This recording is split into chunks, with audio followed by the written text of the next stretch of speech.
ഉണ്ണികൃഷ്ണൻ പോറ്റി നിരന്തരം ആവശ്യപ്പെട്ടതുകൊണ്ടാണ് ബെല്ലാരിയിലെ ജ്വല്ലറി ഉടമ ഗോവർദ്ധന്റെ വീട്ടിൽ പൂജയ്ക്ക് പോയതെന്ന് തന്ത്രി കണ്ഠരര് മഹേഷ് മോഹനര് റിപ്പോർട്ടറിനോട്. ബെല്ലാരിയിലേക്ക് പോയത് ഉണ്ണികൃഷ്ണൻ പോറ്റിക്കൊപ്പമാണ്. ബംഗളൂരുവിലെ 2 ഇടങ്ങളിലും പൂജയ്ക്കായി പോയിട്ടുണ്ടെന്നും കണ്ഠരര് മഹേഷ് മോഹനര് പറഞ്ഞു.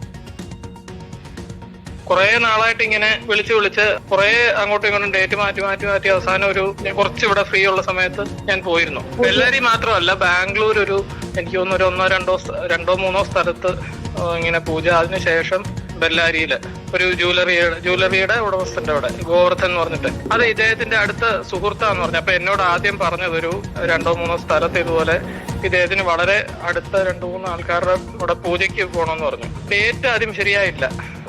നമുക്ക് ഈ അമ്പലത്തിലേക്ക് ഇല്ലാത്തൊരു സമയം നോക്കിയിട്ട് വേണമല്ലോ. അങ്ങനെ ഒരു കുറെ മാസങ്ങൾ ഇങ്ങനെ നീണ്ട് അവസാനമാണ് എന്നാ പിന്നെ അങ്ങനെ ആക്കാന്ന് പറഞ്ഞ് ഒരു 2-3 ദിവസം അത്രേ ഉള്ളായിരുന്നു മൊത്തം. ഈ പൈസയുടെ കാര്യങ്ങളും ഞാൻ പറഞ്ഞിട്ടില്ല. ഞാൻ ആകെ പറഞ്ഞത് എന്റെ കൂടെ ഒരാളുണ്ടാവും, അപ്പൊ അദ്ദേഹത്തിന് എന്തായാലും ഒരു ദക്ഷിണ വേണമെന്ന് മാത്രമേ ഞാൻ പറഞ്ഞിട്ടുള്ളൂ. അല്ലാതെ പൈസയുടെ ഇടപാടുകൾ ഇപ്പൊ എനിക്ക് ഇത്ര വേണമെന്നോ എന്റെ കൂടെ ഉള്ള ഒരാൾക്ക് ഇത്ര വേണമെന്നോ അങ്ങനെയൊന്നും ഞാൻ പറഞ്ഞിട്ടില്ല. ഇപ്പൊ എന്നെ മലയിലൊക്കെ പണ്ട് അതൊക്കെ ഞാൻ ചെല്ലുന്നതിന് മുമ്പാണ്. അദ്ദേഹം മലയിൽ പല മേശാന്തിപുരിയിലൊക്കെ നിന്നിട്ടുണ്ടെന്ന് അങ്ങനെ എല്ലാവരും പറഞ്ഞു. അവിടെ ഈ പറഞ്ഞ പോലെ എല്ലാവർക്കും ഇദ്ദേഹം ഒരു സുപരിചിതനാണ്. പിന്നെ മലയിൽ ഇടയ്ക്കിടയ്ക്ക് കാണാറുണ്ട്. അങ്ങനെ ഒരു പരിചയമായി. ഇല്ല, പിന്നീട് അങ്ങനെ പൂജയുടെ അതിന് മുമ്പും ഇല്ല, അതിന് ശേഷവും ഇല്ല.